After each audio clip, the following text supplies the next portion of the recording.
So today we're doing Wastegate Actuator or VGT Actuator. We're putting in some bigger springs to up the boost a bit. It was on about 13-14 PSI on the test runs, and now we're going to put in the next spring up and see if we can get around 18 PSI. We got the 2¼ to 3 inch adapter so that I can go from the turbo mouth up to the airbox. Got a turbo beanie or blanket, whatever you want to call it, and going to weld a fitting onto the end of this, another pie cut to bring it up a bit of straight section so that this can sit on it a bit nicer and seal it up a bit better. So I'll grab the springs out, just a bag of them, they're different colours so that you can tell which one's which. They have different boost ratings, or basically spring pressures, and the higher pressure the spring, the more boost you'll make. So that's the sheet there showing you which colour does which PSI. It's pretty easy, and we'll see how we go. So I've got the turbo out and dump pipe already. In the last video I couldn't get this nut up while it was in the car, so good thing I was pulling it out pretty soon after, and I've just nipped it up today, pull it up tight on that gasket, and I'll drop it in all together. I mentioned in the description in the last video, but I didn't actually say it. While you got it out, it's actually a really great time to drill and weld in a bung or a threaded fitting so that you can do a EGT in the future. So first thing I'm going to do is pull off this, and I'm going to weld a pie cut on just to bring it up. So I'll probably cut it on an angle and then have the top side straight cut, and that'll correct up the pies, making square again, hopefully come out at about 90 degrees. And that'll give us something to hose clamp onto.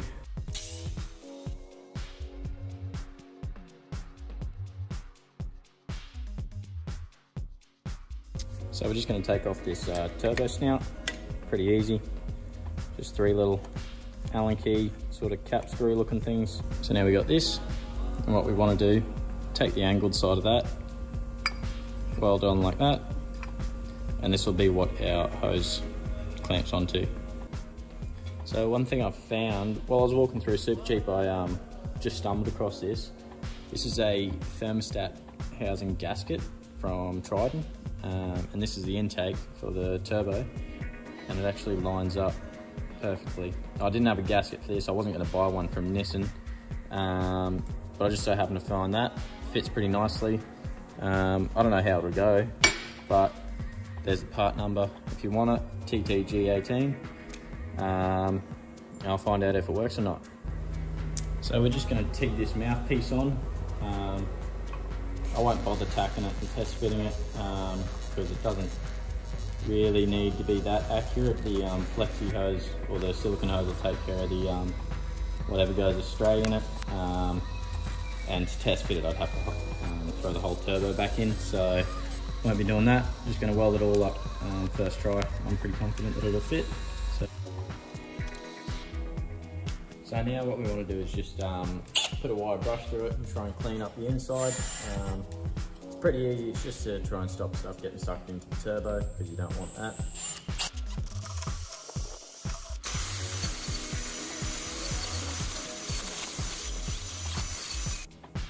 So what we're going to do now is just give a quick Dremel around the rim of it, because there is a bit of sharp metal hanging off of it. So we're just going to quickly give that a quick trim up, and then pass the wire brush through it one more time once we're done.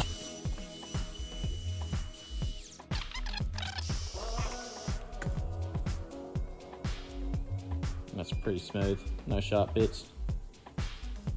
So that'll have a nice flow, nothing will get sucked in. So now we'll chuck this back on the turbo. We'll stick this gasket on. Comes with an adhesive side to it. I haven't fitted a thermostat gasket before, so I don't know what that's for, but I'll chuck it on anyway.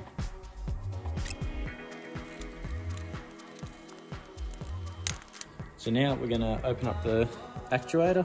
It's just 6 Allen keys holding it in. So this is what the inside looks like. Yeah, it comes in there and out there, and what it does is pushes down on this.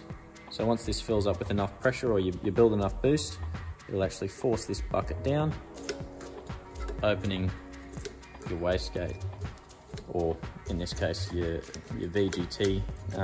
It'll open up the vanes of your turbo. So I'll show you from this angle. Basically it pushes down,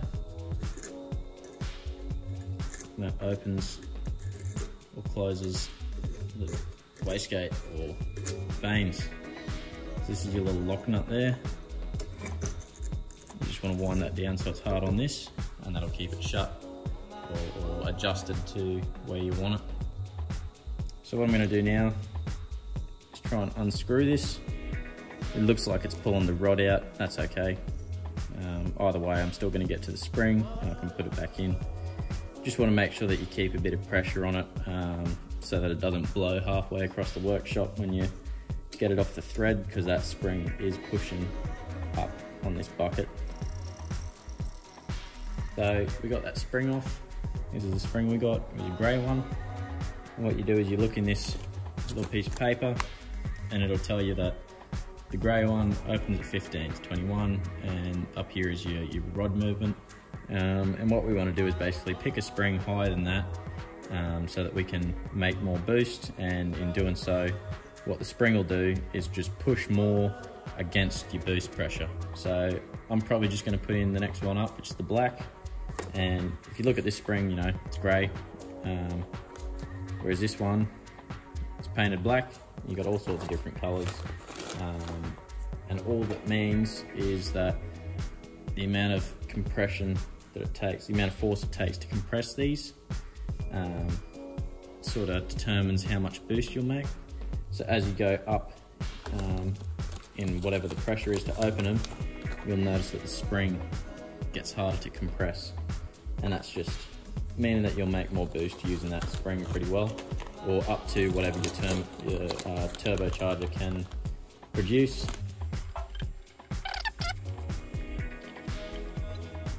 And all I'm doing with this hand at the back is just holding that thread, so it's spinning the bucket onto the rod instead of spinning the rod down the adjuster.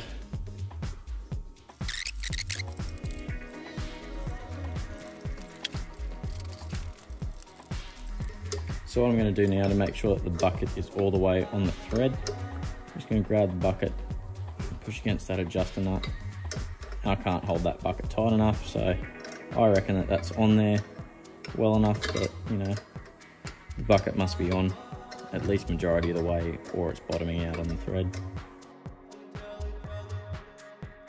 See, if I had the rod adjusted in all the way short when it hit boost and this opened up, it wouldn't push this lever down far enough to open up the fins, so I'd still be making boost when I'm trying to get rid of it.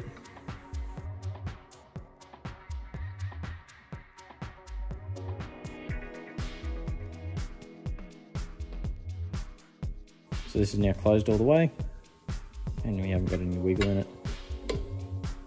So I can do this back up, cut off that lock nut there, start winding him down, and we'll shut it up.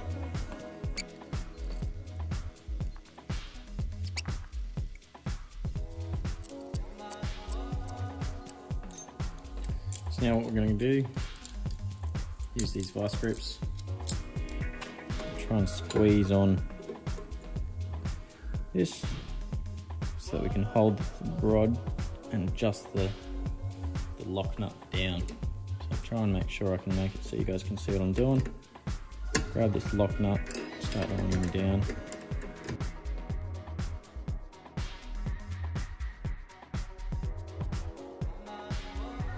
Just want to squeeze him tight up against that rod. And now he's set, spring's in, it's all locked up. It's got a little circlip down here, or a little C-clip, sorry, not a circlip. And that is now set. So what we can do, drop it back in. This car's got a HPD intercooler kit. It's big front mount, which is what all these pipings are. If you're watching this with a D22 trying to figure that out, that's what that is. I called it quits on the turbo beanie. It's just far too difficult to get on there. Especially while the turbo's on and all hosed up. So, you know, in retrospective, I would have put the beanie on first before the turbo was in there, just like tightening up those dump pipe nuts, just because there's not enough room to get your hand in there to do up the springs. I just got back from a test drive. all went good, you know, nothing too unusual. Making about 16, 17 PSI boost, and that's really just going for a run up the street. I'll make more on the highway and in sand, I think, when it really comes under load. You know, it was probably on 12 to 13 pound on the old spring, and it really, you know, dragged in the high gears, like third, fourth, fifth. Just didn't have the pull to pick up a bit of speed. So now I think that'll be fine. Probably going for a run up the beach this weekend, so I'll be able to let you guys know, how it goes on sand. You know, give a bit of feedback. You know, it's not so much the Troll Turbo itself that's going to make power. Troll Turbo is more just a mod to get into the market of aftermarket Troll Turbos. So then you can get a tune on a decent sized turbo, as opposed to, you know, there's not really much out there in terms of Navara turbos as upgrades, really. Just thought I'd give a quick talk through on how the car's been running. So basically, it's run a bit cooler now that I'm running a bit of a leaner fuel ratio. Now that there's a bit more boost coming through, sort of leaned it out. It's producing less heat in the engine. So my EGTs have dropped a little bit. That's also brought down the coolant temperature. I'm running about 71 degrees at the lowest point, and probably about 75 at the highest. EGTs have probably gone down about 100 degrees.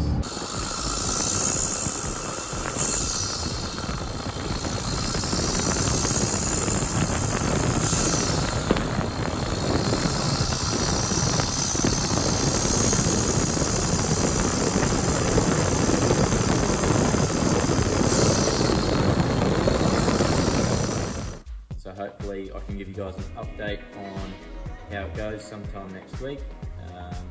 You know, thanks for watching. Any questions, feel free to ask and leave them in the comments, you know. Yeah, cheers.